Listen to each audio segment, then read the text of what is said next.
Man, back in 2013 it was like, alright, Yeezy season approaching. And now it's like, oh no, Yeezy season approaching. You're watching What's Trending. I'm Jonathan Harris. Subscribe for more trending and social media news every day. Kanye West continues to stir controversy on his latest media blitz / speaking tour / album promotion / who knows. This time he went on TMZ for a wide-ranging interview that began with an admission about his 2016 opioid addiction and ended with a passionate argument from TMZ staffer Van Lathan. Early on, Kanye stands up and addresses the TMZ employees, who I'm honestly shocked were able to keep working through all this. Hey, everyone listen to this, please. 2 days before I was in the hospital, I was on opioids. I was addicted to opioids. I had plastic surgery because I was trying to look good for y'all. And this idea that the media had previously influenced his thoughts and actions came up a lot. We are drugged out. We are following other people's opinions. We are controlled by the media.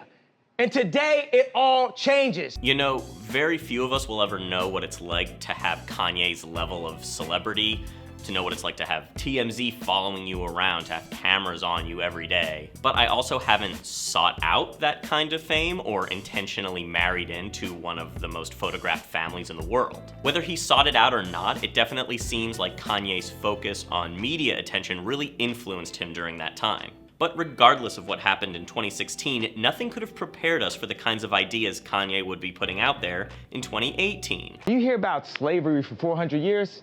For 400 years, that sounds like a choice. Like, you was there for 400 years and it's all of y'all?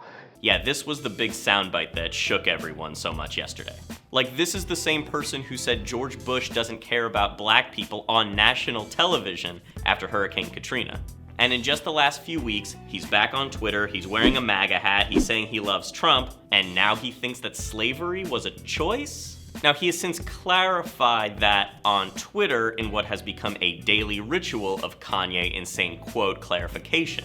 He wrote, "To make myself clear, of course I know that slaves did not get shackled and put on a boat by free will. My point is for us to have stayed in that position, even though the numbers were on our side, means that we were mentally enslaved." Kanye has always been so good at expressing himself through music, and yet he's always had so much trouble saying what he wants to say in words. If I'm interpreting Kanye correctly, and that's a big if, he seems to be suggesting that black people have embraced this idea of victimhood over the centuries. And until they can break free of this idea that they're perpetually victims, they're always going to be. It's the same idea that conservative Candace Owens has talked about on Fox News and elsewhere, which is likely what inspired Kanye to tweet out that he loves the way she thinks, which is one of the tweets that inspired this whole Kanye, MAGA, Trump thing in the first place.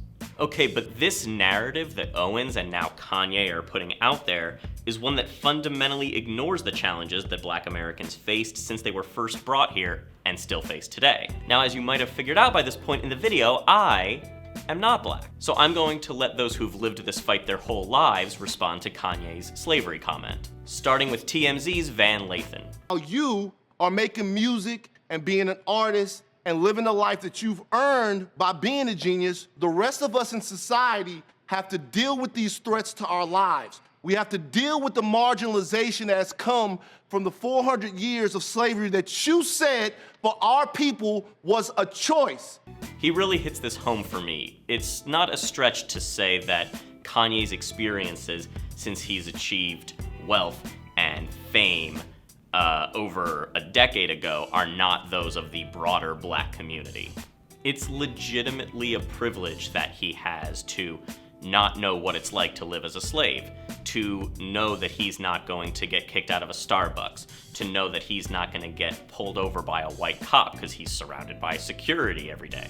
That's not to say Kanye didn't earn those things. I think he's a legit musical genius. But along the way, he got separated from those experiences that have shaped the perspective of most young black men in this country. Van Lathan talks more about his feelings in an emergency episode of his podcast, the Red Pill Podcast, titled Wake Up, Mr. West, and the link for that podcast is in the description. I also want to briefly read a thread from historian, author, and Professor Blair L.M. Kelly, who wrote on Twitter, "I've had young men in my courses say they never would have enslaved me. People aren't aware of the alienation of people ripped from their homes, abused, walked hundreds of miles across Africa. Sometimes so far they ceased understanding the language spoken around them. Slavery wasn't their choice at any step. We know that freedom was always their choice. Resistance was their choice when they couldn't escape. Denigrating their lives at this point for attention and spare change is such an embarrassment." Kelly wrote a book about this called Right to Ride, about how Black Americans resisted Jim Crow and the laws of segregation every step of the way.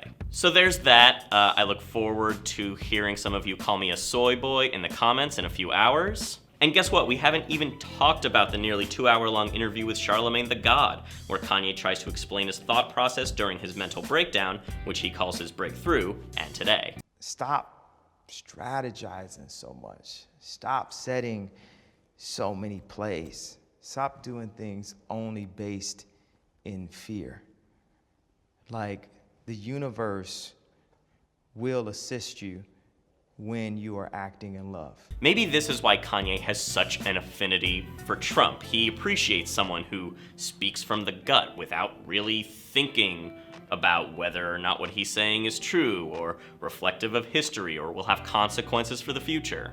It's that kind of belief process that allows him to say that he doesn't agree with half the shit Trump does, but still wants to wear the MAGA hat. It's like, what is the half of the shit that Kanye doesn't agree with? And of those things, do none of them offend him to the point where he won't wear the hat? And on top of all that, Kanye's supposed to be on InfoWars soon, and I'm recording this before that happens, thank God. All right, you guys know what my perspective is. Now I want to hear yours. I still think it's really dangerous for Kanye to fuel people who will continue to marginalize communities in the US. What do you think? Let me know in the comments below. And for more stories like this, head over to whatstrending.com.